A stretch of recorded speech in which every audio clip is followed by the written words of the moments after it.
right, so we have this new, I call it a new axis of evil. Yeah. You have China aligned with Russia, aligned with Iran. Let's start with China. Here you have a Chinese spy balloon. There are no consequences. Here you have, just this week, a Chinese simulator that takes out all of our warships in the Pacific and the China Sea. Very sophisticated. You have a confrontation with a fighter jet of China with our fighter jet. They come, within 400 feet or whatever it was.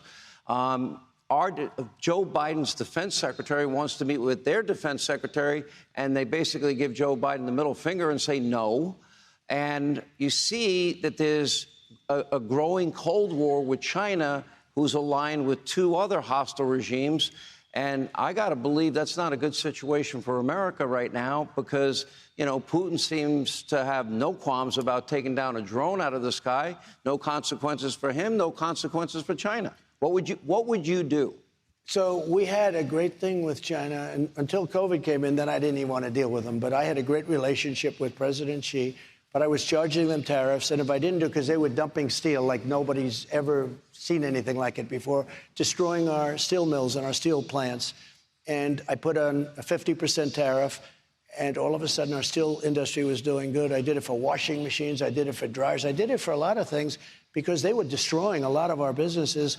But we were taking in hundreds of billions of dollars. And we're in Iowa. I gave the farmers $28 billion. You know that, $28 billion. And in one of my moments, I said, there's no way I lose Iowa. I gave the farmers $28 billion from China. I took $28 billion. I asked Sonny Perdue, who was the Secretary of Agriculture, and a very good guy, said, Sonny, how badly have our farmers been hurt by what China was doing? They were killing our farmers, right? Just killing them. He said about $28 billion. I said, that's okay. And I had $28 billion worth of checks written out to all of the farmers of our country. And I said, there's no way I'm going to lose this state. And there's no way I'm losing Nebraska and some other ones. But I've had more people thanking me for that. But think of it. I took $28 billion from China and gave it to our farmers. Nobody else would do that. Nobody else. Vladimir Putin, you have said repeatedly in interviews that if you were president, he never would have went into Ukraine. Would have never. How do you say that? And then you also have said that if you're president, you can end this very quickly. Yeah, I'd say how? If I'm president, and by the way, this is a much worse position than before it started. Before it started, it was easy. He wasn't going to do it, and I had conversations. And it was always the apple of his eye. I mean, I could see that. But I said, you're not going to do it. And if you do it, we're going to have problems like you've never had before. He understood. I said things. He said, you don't mean that. I said, I mean it 100%. And he didn't totally believe me, but he believed me 10%, and that's all he had to do. He knew that there was going to be a problem. Can I just say, and President Xi, you're implying something here. You basically said, I'd obliterate you. Is that what you said to him? I said things that were very bad, very nasty. And kind of like what...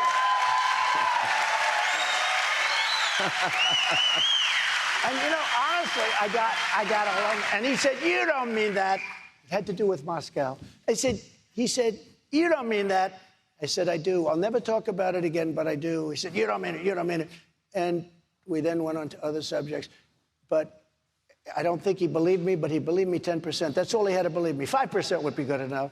But I had the same conversation with President Xi about Taiwan, President Xi of China. I said, President, don't do it with Taiwan. Don't even think about doing it with Taiwan. He was never going to do it, and now he's circling, ships are circling, planes are flying over the top. 28 bombers last week went over right over the middle of it. A lot of stuff going on. And a lot of this has to do also with the fact that we were so incompetent in the way we left Afghanistan. It was so, I think it was the most embarrassing and most incompetent moment in the history of our country. And I think both of them looked at that and they said, wow, this is not the same country that we know. We rebuilt our military. I rebuilt the military. New jets, new everything. We had everything.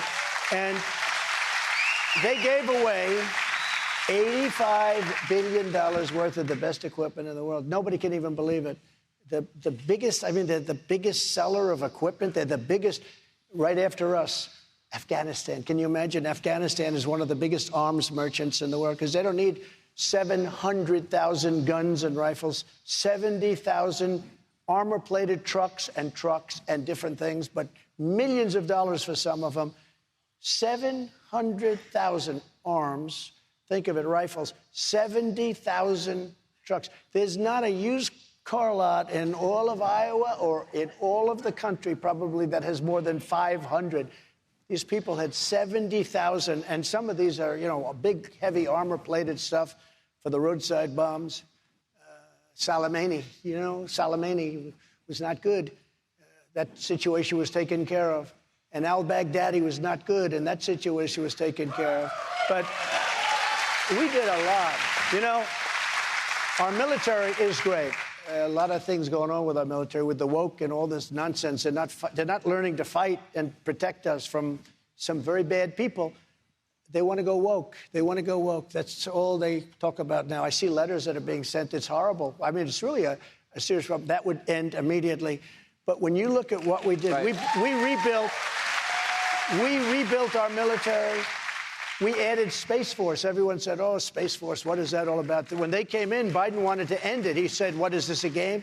It's going to turn out to be one of the most important. Hasn't happened since Air Force 78 years ago. And it's unbelievable now. China and Russia were taking over space, and now we're leading in space because of Space Force. It was a very important move. We got to take a break.